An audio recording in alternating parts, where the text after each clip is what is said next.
እንዘምራለን ደመራውን ከበን። በስመ አብ በወልድ በመንፈስ ቅዱስ ስም አንድ አምላክ አሜን። በክርስቶስ ወንድሞችና እህቶች የሆናችሁ የእግዚአብሔር ልጆች የጌታችን ኢየሱስ ክርስቶስ ጸጋ የእግዚአብሔር ፍቅርና የመንፈስ ቅዱስ አንድነት ከሁላችሁ ጋር እንዲሆን እመኛለሁ። እንዲሁም ደግሞ እንኳን ለ2018 ዓመተ ምህረት የመስቀል በዓል እንኳን አደረሳችሁ። እንግዲህ በዚህ ፕሮግራም በልዩ ሁኔታ ስለ ጌታችን ኢየሱስ ክርስቶስ መስቀል ወይም ስለ መስቀል በዓል ከታሪካዊ አመጣጡ እንዲሁም ደግሞ ከደህንነታችን ታሪክ ምስጢሩ እንዲሁም ደግሞ በክርስቲያናዊ ሕይወት ሊኖረው ስለሚገባ መልእክት የተወሰኑ ነጥቦችን ለማንሳት ነው። ይሄውም የመስቀልን በዓል ትርጉም ባለው መንገድ እንድናከብረው እንዲረዳን ለማስታወስም ያህል ነው። መስቀል አብርሃ ለከዋክብት የጽናት ምልክት ችቦን ያበራል። እንዘምራለን ደመራውን ከበን። እንግዲህ ይህንን መስቀል ስንል ከክርስቲያናዊ አስተምህሮ ወይም ከደህንነታችን ታሪክ አንጻር የጌታችን ኢየሱስ ክርስቶስ በጎልጎታ በእንጨት መስቀል ተሰቅሎ ሕይወቱን መስጠቱን የሚያስታውሰን ነው። ስለዚህ ይህንም ከወንጌል አንጻር ከዮሐንስ ወንጌል ምዕራፍ 19 ከቁጥር 17 ጀምሮ ያለውን ክፍል አነባለሁ። ኢየሱስንም ይዘው ወሰዱት። መስቀሉንም ተሸክሞ የራስ ቅል ወደሚሉት ስፍራ በዕብራይስጥም ጎልጎታ ወደተባለው ቦታ ወጣ። በዚያም ሰቀሉት። ከእርሱም ጋር ሌሎች ሁለት፣ አንዱን በአንድ ጎን አንዱን በሌላ ጎን፣ ኢየሱስንም በመካከል አድርገው ሰቀሉ። ጲላጦስም ደግሞ ጽሕፈት ጽፎ በመስቀሉ ላይ አኖረ። ጽሕፈቱም የአይሁድ ንጉሥ የናዝሬቱ ኢየሱስ የሚል ነበር። ኢየሱስም የተሰቀለበት ስፍራ ለከተማው ቅርብ ስለነበረና ከአይሁድ ብዙዎች ይህንን ጽሕፈት አነበቡት። በዕብራይስጥና በላቲን በግሪክም ተጽፎ ነበር። ስለዚህ የአይሁድ ካህናት አለቆች ጲላጦስን እርሱ የአይሁድ ንጉሥ ነኝ አለ ብለህ ጻፍ እንጂ እርሱ የአይሁድ ንጉሥ ነው ብለህ አትጻፍ አሉት። ጲላጦስም የጻፍኩትን ጽፌአለሁ ብሎ መለሰ። እንግዲህ እንደገና በቁጥር 28 ደግሞ ተጽፎ የምናየው ከዚህ በኋላ ኢየሱስ ከወዲሁ ሁሉ ነገር እንደተፈጸመ አውቆ የመጽሐፉም ቃል ይፈጸም ዘንድ ተጠማሁ አለ። በዚያም ሆምጣጤ የሞላበት ዕቃ ተቀምጦ ነበር። እነርሱም ሆምጣጤውን በሰፍነግ ሞልተው በሂሶጵ አድርገው ወደ አፉ አቀረቡለት። ኢየሱስም ሆምጣጤውን ከተቀበለ በኋላ ተፈጸመ አለ። ራሱንም አዘንብሎ ነፍሱን አሳልፎ ሰጠ። እንግዲህ ይህ የወንጌል ክፍል ወይም የጌታችን የኢየሱስ ክርስቶስ ሕይወት ታሪክ የመስቀሉ ምስጢር መነሻ ምንነት የሚያስታውሰን ነው እና መስቀሉ የተገኘው ጌታችን ኢየሱስ ክርስቶስ እንደ ወንጀለኛ በእኛ ፈንታ በእንጨት ላይ ተሰቅሎ በመሞቱ የተገኘ የደህንነታችን ምልክት የደህንነታችን አርማ ነው። እንግዲህ የመስቀልን በዓል ታሪካዊ አመጣጥ ወይም ከመቼ ጀምሮ ሲከበር ነበረ የሚለው ነገር ጋር ስንመጣ ከታሪኩ እንደምንረዳው ጌታችን ኢየሱስ ክርስቶስ እንደ አንድ ወንጀለኛ በዘመኑ አንድ አደገኛ ወንጀለኛ ሊቀጣ በሚችልበት ሁኔታ በግንድ ላይ ተሰቅሎ ነው የሞተው። ይህም እንግዲህ በእኛም ዘመን ወይም በሰው ልጅ ታሪክ ዘመን ወንጀለኛን ለመቅጣት የሞት ፍርድ በሚፈረድበት ጊዜ የተለያዩ አይነት አቀጣጥ ወይም አገዳደል እንመለከታለን።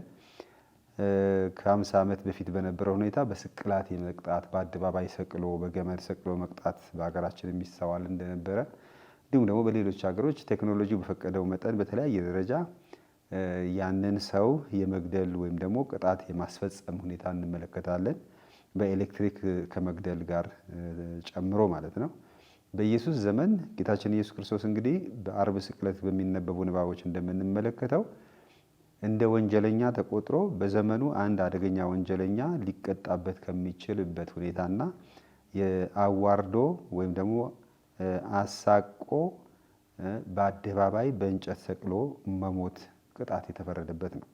እንግዲህ እኛ ትርጉም ስንሰጠው የሰው ልጆች በኃጢአታቸው እንደ ወንጀለኛ መቀጣት ሲነበረባቸው እሱ በሰው ልጆች ፋንታ የሰው ልጆችን ኃጢአት ወንጀል ተሸከመ፣ ሕማማችንን ተሸከመ፣ በእርሱ ቁስል እኛ ተፈወስን፣ ስለዚህ በእኛ ፋንታ ሞተ። እንግዲህ በታሪኩ እንደምንመለከተው ኢየሱስ እንደ አንድ ወንጀለኛ በመሰቀሉና በመቀጣቱ በሱ ስም የሚያስተምር ስለሱ ማስተማር እንደ ወንጀል የሚቆጠር ስለነበረ ኢየሱስ ከሞተና ከተቀበረ በኋላ ኢየሱስ የተሰቀለበት መስቀል ብዙም ትርጉም ያለው የሚፈለግ ወይም ስለዚያ ጉዳይ የሚያነሳ ሰው አልነበረም እና ለመጀመሪያዎቹ 4 ክፍለ ዘመናት ወይም 300 ዓመት ድረስ ክርስትና ነፃነት ስላልነበረው ወይም ደግሞ በመንግስት እንደ አንድ ሐሰተኛ ትምህርት እንደ አንድ አሳሳች ትምህርት ይቆጠር ስለነበረ የኢየሱስ ተከታዮች በየደረሱበትም እንዲህ አይነት ቅጣት፣ ስቅላት ሁሉ ይደርስባቸው ስለነበር ይህ መስቀል ዋጋ ያለው ነገር ነው ብሎ ፍለጋ ይሄዳል አልነበረም። ስለዚህ እንግዲህ ማሰብ የምንችለው ለ300 ዓመታት ክርስትና ነፃነት አልነበረውም። አሁን እኛ እንደምናመልከውም እንደ እምነትም የሚሰበክ ወይም ደግሞ ተቀባይነት የነበረውም አልነበረም። ስለዚህ መስቀሉ እዚያ ጎልጎታ ተጥሎ ምናልባትም ቆሻሻ ተከምሮበት ጠፍቶ እንደነበረ ይናገራሉ። ነገር ግን በ4ኛው ክፍለ ዘመን መባቻ ላይ በ310 320 አካባቢ ድረስ ባለው ክርስትና ነፃነቱን ባገኘ ጊዜ ወይም ደግሞ ክርስትና የሮማ ግዛት ሃይማኖት ይፋዊ ሃይማኖት በሆነ ጊዜ እነዚያ ከክርስቶስ ጋር ወይም ደግሞ ከታሪኩ ጋር የተያያዙ ነገሮች ዳግም ዋጋ ያገኙበት ጊዜ ነው ማለት ይቻላል። ስለዚህም ንግስት እሌኒ የምትባለው የንጉሠ ነገሥቱ እናት ይህንን ክርስቶስ የተሰቀለበትን መስቀል ፍለጋ እንደሄደች ይናገራል ታሪክ። እናም ያንን ቦታ ማግኘትም ቀላል ስላልነበረ በራእይ ወይም በህልም ምን አየች ነው የሚባለው። እዚያ ቦታ ሄዳ ያለውን ቆሻሻ ሰብስባ በማቃጠል ጭሱ ወደ ላይ ወጥቶ ወደ ታች የሚያመለክተው ቦታ ላይ በመቆፈር መስቀሉን ልታገኝ እንደምትችል ተነገራት የሚል ታሪክ ትረካ እንመለከታለን፣ ወይም ደግሞ አፈ ታሪክ እንበለው። ስለዚህም በዛ ምክንያት ተቆፍሮ እንደተገኘ ይናገራል። ምናልባት ይህን ነገር በደንብ ለመረዳት ይቻለን ዘንድ በእኛ በሀገራችንም አንዳንድ ጊዜ በፖለቲካ አለመስማማት ወይም ተቃዋሚ ሆኖ የተገደለን ሰው የዚያን ሰው አስከሬን ለማግኘት ወይም ደግሞ የተዋረደውን ክብር ለመስጠት የግድ ያንን አመለካከት ያ አስተሳሰብ እስኪጠፋ ድረስ መጠበቅ የግድ ይሆናል። በደርግ ጊዜ እንኳን የተገደሉ ሰዎች ንጉሱም ሳይቀር አጽማቸው በክብር ያረፈው የደርግ ዘመን ወይም ግዛት ባለፈ ጊዜ ነው። ልክ የክርስቶስን መስቀል ክርስትናን ይቃወሙ የነበሩ ሰዎች ሲያልፉና ክርስትና ተቀባይነት ሲያገኝ ነው መስቀሉ የት ነው የወደቀው ተብሎ ፍለጋ የተጀመረ። ስለዚህም ከ4ኛ ክፍለ ዘመን ጀምሮ ከ325-26 አካባቢ ጀምሮ መስቀሉ እንደተገኘና ከዚያን ጊዜ ጀምሮ የመስቀሉ በዓል ወይም ደግሞ የመስቀሉ ክብር ማክበር እንደተጀመረ የቤተ ክርስቲያን ትውፊት ያመለክታል። እንግዲህ በምዕራብም በምስራቅም በአጠቃላይ ክርስቲያን ሀገሮች የመስቀል በዓል ይከበራል። ምክንያቱም የመስቀል በዓል ማክበር የተጀመረው ክርስትና ከመከፋፈሉ በፊት ስለሆነ ሁሉም ክርስቲያኖች ስለ መስቀል ክብር በዓል ያደርጋሉ።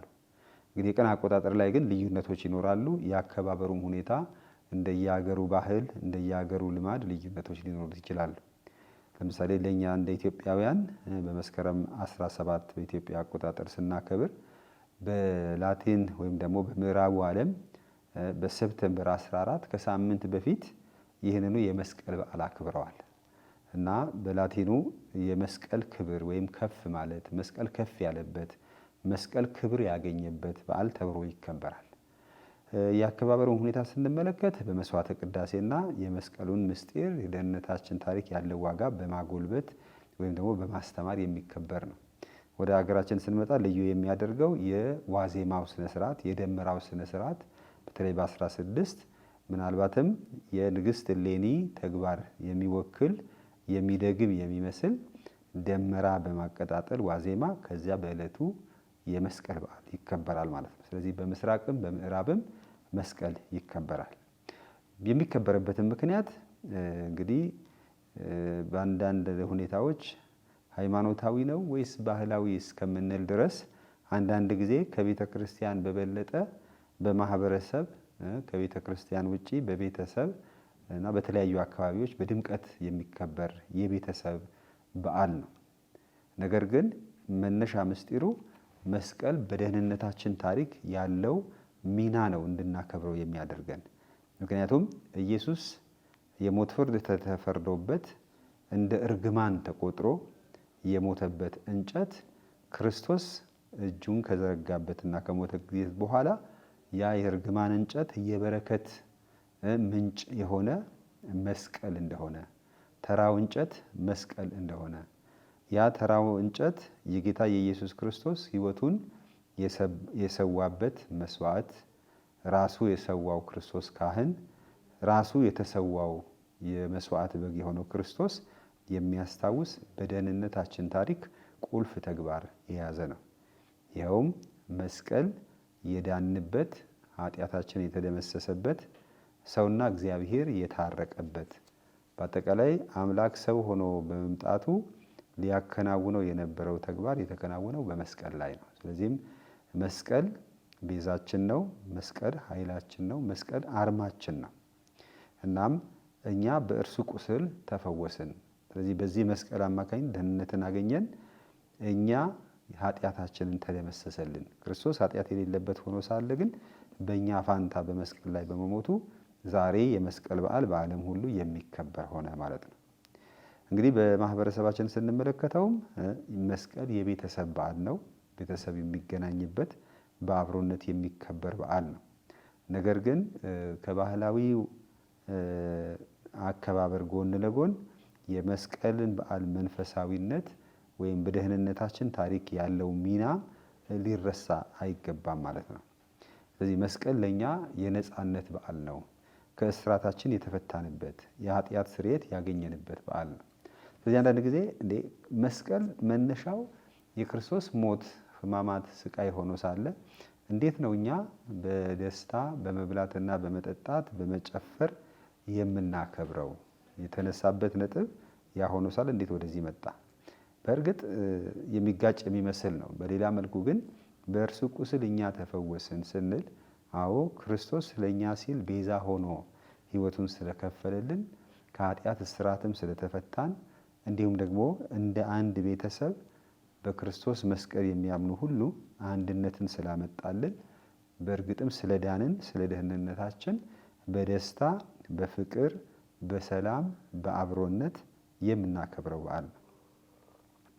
ስለዚህ ከጌታችን ከኢየሱስ ክርስቶስ መስዋዕት አንጻር ከተመለከትነው እርሱ ተሰቃይቶ መከራ ተቀብሎ የሞተበት፣ ስለኛ ሲል የተዋረደበት የተናቀበት ሁኔታ የሚያስታውስ ሆኖ ሳለ በእኛ በኩል ደግሞ እኛ ደህንነትን ያገኘንበት፣ ነፃነታችንን ያገኘንበት፣ ከእግዚአብሔር ጋር ይበልጥ የቀረብንበት፣ እንዲያውም የመስቀል ምስጢር ወይም ደግሞ መስቀል ሰውና እግዚአብሔር ይበልጥ የተቀራረቡበት ቦታ ነው ይባላል። እግዚአብሔርና ሰው ይበልጥ የተቀራረቡበት። ስለዚህም እግዚአብሔር የሰውን ልጅ ለመንካት እስከ መስቀል ዝቅ ብሎ ወደ ሰው የወረደበት፣ እንዲሁም ደግሞ መጀመሪያ የእርግማን ምልክት የነበረው ምልክት ወይም እንጨት የደህንነት ምልክት የሆነበት ነው።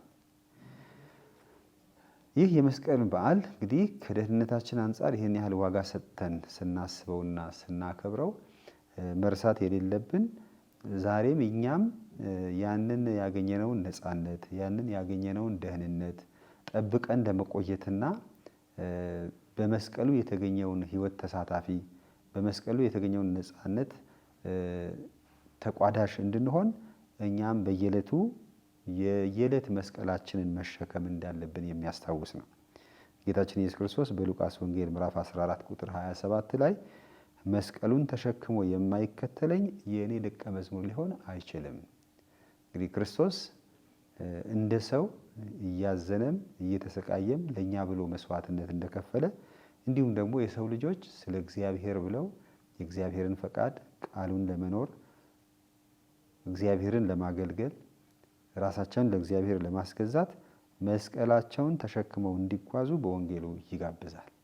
እንግዲህ መስቀላችንን ተሸክመን መከተል ማለት እንደ እግዚአብሔር ፈቃድ እንደ እግዚአብሔር ቃል ለመኖር የሚከለክለንን ስጋዊ ፍትወትን፣ ስጋዊ ፍላጎትን፣ የዓለም አስተሳሰብ እንዲሁም ደግሞ ስጋዊ ምቾትን ችላ ብለን የእግዚአብሔርን ቃል የእግዚአብሔርን ፈቃድ ለመፈጸም ከውስጥም ከውጭም የሚገዳደረንን ኃይል መቋቋም ማለት ነው። ጌታችን ኢየሱስ ክርስቶስም ወዶ ወይም ደግሞ ሳይከብደው ቀርቶ አይደለም። እንግዲህ በጌቴሰማኒ የጸለየው ጸሎት ጌታ ሆይ እንዳንተ ፈቃድ ይሁን እንጂ እንደኔ ፈቃድ አይሁን፣ ቢቻልህ ይህ ጽዋ ወይም ይህ መስቀል ከኔ ይራቅ በማለት ይጸልያል። ነገር ግን የጸሎቱ ሐሳብ እንደ እግዚአብሔር ፈቃድ ለመተግበር እንዲያስችለው ነው። እኛም እንደዚሁ በሚያጋጥሙን ፈተናዎች፣ ተግዳሮቶች እግዚአብሔርን ከመካድ የእግዚአብሔርን ቃል ተጻራሪ የሆነ ኑሮ ከመኖር እና ሕይወት ከማመላለስ ሞታችንን እስከምንመርጥ ድረስ መስዋዕትነት እንድንከፍል የሚጠይቅ ነው። ስለዚህም እያንዳንዱ ሰው መስቀሉን መሸከም አለበት ሲባል ክርስቶስን ከመከተል የሚያጓድለውን ወይም ደግሞ ተቃራኒ ሆኖ የሚመጣውን ነገር ለመቋቋም ቁርጠኛ መሆን መቻል አለበት። ክርስትና ቁርጠኝነትን፣ መስዋዕትነትን የሚጠይቅ እንጂ እንደዚሁ በዋል ፈሰስ ያዝ ለቀቅ ሄድ መለስ ወጣ ገባ የምንልበት ህይወት እንዳልሆነ የሚያስታውስ ነው የመስቀል ህይወት። ክርስትና የሚሆነው ከመስቀል ጋር ሲሆን ነው። ክርስትና ያለ መስቀል የሚል ክርስትና የለም። እዚህ የክርስቶስ ተከታይ ለመሆን ልክ ክርስቶስ የአባቱን ፈቃድ ለመፈጸም የእግዚአብሔርን ፈቃድ ቅድሚያ እንደሰጠ እኛም በህይወታችን የእግዚአብሔርን ፈቃድ ቅድሚያ በመስጠት የሚመጣውንም ማንኛውም መስዋዕትነት ለመክፈል ዝግጁ መሆንን ያመለክታል። እንግዲህ ስለዚህ ስንነጋገር በቤተ ክርስቲያን ብዙ ቅዱሳን አሉ፣ ሰማዕታት የምንላቸው። ይኸውም እግዚአብሔርን ከመካድ ከእግዚአብሔር እቅድ ውጪ ከመኖር ሞትን የመረጡ ህይወታቸውን የሰው መዓት ቅዱሳን በየቀኑ እናስታውሳለን። እና እነዚህ ሰማዕታት የምንላቸው በእርግጥም እንደ ክርስቶስ መስቀላቸውን ተሸክመው እየተጓዙ ናቸው። በቀላሉ ለማስታወስ ያህል እንኳን እነ ቅዱስ ጴጥሮስ በዚህ ስም ስታስተምሩ እንዳንሰማችሁ ተብለው ተከልክለው እምቢ ብለው በማስተማራቸው ህይወታቸውን የከፈሉ ናቸው። ጴጥሮስ እንግዲህ ተዘቅዝቆ የተሰቀለ ነው። ሲሰቅሉት እንደ ጌታዬ ሳይሆን እኔ የተገባሁ አይደለሁም ብሎ ተዘቅዝቆ የተሰቀለ ነው። ለምንድን ነው የተሰቀለው? የእግዚአብሔርን ፈቃድ የእግዚአብሔርን ቃል ክርስቶስ ያስተማረውን ወንጌል መኖር ምርጫውን በማድረጉ ነው። ስለዚህ ክርስቶስ ወይም ሞት፣ ክርስቶስ ወይም ሞት፣ የእግዚአብሔር መንገድ ወይም ሞት በማለት መስዋዕትነት የከፈለ ትልቅ ምሳሌ ነው። ስለዚህ መስቀል የክርስቲያናዊ ህይወት መሰረት ነው። ደህንነታችንም የተፈጸመው በመስቀል ላይ ነው። ስለዚህ የኛ ህይወት መሰረቱ መስቀል ነው። አሁንም የምንጓዘው በመስቀል ነው። ለዚህም ነው እያንዳንዱ የክርስቲያኖች መሰብሰቢያ ቦታ፣ ቤት፣ ማንኛውም ነገር በመስቀል የታተመ ነው። ስለዚህ የመስቀል ምልክታችን ነው። ለምን? የኛ ህይወት ወይም ደግሞ የኛ እምነት መሰረቱ መስቀል ነው። ስለዚህ ክርስትና ያለ መስቀል አይኖርም። እንግዲህ መስቀል ስንል ደግሞ እግዚአብሔርን ከመካድ ወይም ደግሞ የእግዚአብሔርን ፈቃድ ከመጣስ ህይወትን እስከ መስጠት መስዋዕትነት መክፈል። ስለዚህ መስቀል የህይወት መንገድ ነው ማለት ነው። ስለዚህ የክርስቲያናዊ ህይወት መንገድ በመስቀል የታጀበ ነው። ስለዚህ መስቀል የሌለበት ክርስትናን ልንፈልግ አንችልም። ስለ እግዚአብሔር ብለን ምቾትን፣ ስጋዊ ፍላጎትን፣ የዓለምን ፍቅርን መስዋዕት አድርገን ኢየሱስን መከተል ምሳሌ እንድንሆን ነው። በዚህ ዘመን አንዳንድ ጊዜ መስቀል የሌለው ክርስትና የምንሻበትና የምንሰብክበት ጊዜ አለ። አንዳንድ ጊዜ ሰዎች ክርስቲያን መሆን ከምድራዊ ችግር መላቀቅ፣ ከምድራዊ ድህነት መላቀቅ፣ ከምድራዊ ህመም መላቀቅ፣ በአጠቃላይ በምድር ላይ ምቹ ህይወት መኖር የሚል ትርጉም ሲሰጡት እንመለከታለን። ነገር ግን ክርስቶስ እንደዛ አላለም። እኔን የሚከተል መስቀሉን ይሸከም ነው ያለው። ያ ማለት ክርስቶስ መከተል ሁልጊዜ መከራ ያለበት ነገር ነው። ነገር ግን ልዩ ዋስትና የሚሆነው ምንድነው? ከክርስቶስ ጋር ስንሆንና መስቀሉን ተሸክመን ስንጓዝ ብቻችንን ሳይሆን ከክርስቶስ ጋር መሆናችንን የሚያስታውስ ነው። ቅድስት ፋውስቲና እኔ ብቻዬን አይደለሁም ክርስቶስ ከኔ ጋር ነው ትላለች። ይህም እንግዲህ ህይወቷ የመስቀል የመከራ ቢሆንም ግን ብቻዋን እንዳልሆነች መረዳት ነው። ስለዚህ የመስቀል በዓል ስናከብር የእኛም ህይወት ብዙ መስቀሎች፣ እያንዳንዱ ቤተሰብ፣ እያንዳንዱ ግለሰብ የራሱ የሆነ ተግዳሮቶች አሉት፣ የራሱ የሆኑ ፈተናዎች አሉት። ነገር ግን ክርስቲያን ስንሆን እነዚያ ሁሉ የምንጋፈጠው ብቻችን አለመሆናችንን ከኛ ጋር በእርግጥ ክርስቶስ መኖሩን የሚያስታውስ ነው። ስለዚህ እያንዳንዳችን በአንገታችን ያሰርነው መስቀል፣ በቤታችን እንዲሁም በማንኛውም ቁስ ላይ የምናኖረው መስቀል የኛም ህይወት በመስቀል የታጀበ ነገር ግን የእግዚአብሔር ኃይል መስቀል ራሱ ኃይላችን እንደሆነ በዚያ አማካኝነት ዓለምን ድል እንደምንነሳ እንግዲህ ብዙ ቅዱሳን ብለን ዛሬ የምናከብራቸው ሰዎች በነበሩበት ዘመን በብዙ መከራ የኖሩ እንጂ ተመችቷቸው የኖሩ አይደሉም፣ ወይም ደግሞ የተጨበጨበላቸው አይደሉም። ግን ካለፉ በኋላ የህይወት አርአያነታቸው እንድናከብራቸውና ከፍ ብለን እንድናወድሳቸው ምሳሌነታቸው እንድንከተል ነው። ስለዚህ ይህንን የመስቀል በዓል ስናከብር አዎ በዓል ማድረግ መብላት፣ መጠጣቱ፣ አብሮነቱ፣ ፍቅሩ፣ መግባባቱ ጥሩ ነው። ነገር ግን የመስቀሉ የመጣበትን ምንጭ ግን መርሳት የለብንም። ስለዚህም አንድ ሌላው ነገር ደግሞ ባህላችን ለምሳሌ የኛ የኢትዮጵያውያን ባህል ከመስቀል ጋር በጣም የተሳሰረ ነው። ስለዚህ የኢትዮጵያዊ ባህል ከመስቀል ጋር የተሳሰረ ነው ስንል ከሃይማኖት ጉዳይ ብቻ ሳይሆን የዕለት ተዕለት ህይወታችንም አንዱ ማጌጫችን ነው። መስቀል አንዱ ማጌጫችን ነው። ልብስ ላይ እናየዋለን፣ ቁሳቁሶች ላይ እናየዋለን፣ ቤት ላይ እናየዋለን።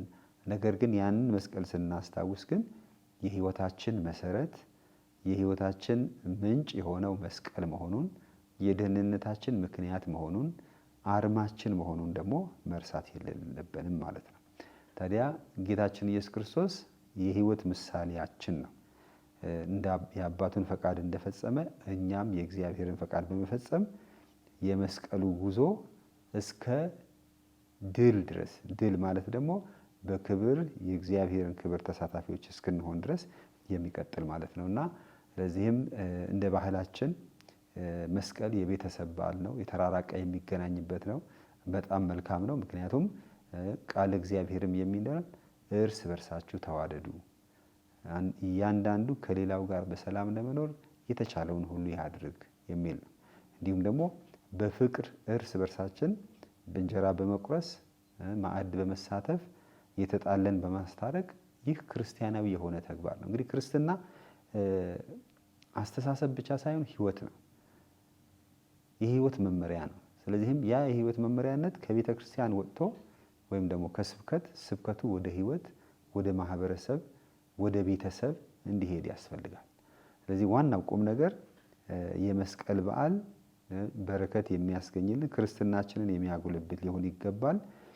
ባህላችንንም ሳንለቅ ሃይማኖታችንንም ሳንዘነጋ እንድናከብር ያስፈልጋል። ስለዚህም መጠንቀቅ ያለብን መስቀል የሌለበት የመስቀል በዓል እንዳናከብር ወይም ደግሞ መስቀል የሌለበት ክርስቲያናዊ ህይወት እንዳንኖር ግን መጠንቀቅ ይኖርብናል። ምክንያቱም የደህንነታችን መንገድ የጽድቅ መንገድ በመስቀል በኩል የሚሄድ ስለሆነ ነው። የተወደዳችሁ ወንድሞችና እህቶች በክርስቶስ እንዲሁም ደግሞ በጎ ፈቃድ ያላችሁ ሁሉ ይህንን ለምትከታተሉ አሁንም ደግሜ የምለው እንኳን ለብርሃነ መስቀሉ አደረሳችሁ። የመስቀሉ ብርሃን፣ የመስቀሉ ኃይል፣ የመስቀሉ ቤዛነት ለዘላለም ህይወት ያብቃን። እኛም በህይወታችን በየዕለቱ ተግዳሮቶቻችን መስቀሎችንን ተሸክመን የድል አክሊል እስክንቀዳጅ ልክ ክርስቶስ በመስቀል በኩል አልፎ ወደ ዘላለማዊ ክብሩ እንደተመለሰ እኛም የክርስቶስ ክብር ተሳታፊዎች የምንሆንበትን ህይወት እንዲኖረን በመስቀሉ ስር የነበረችው እናታችን ቅድስት ማርያም በጸሎቷ ትርዳን። አሜን።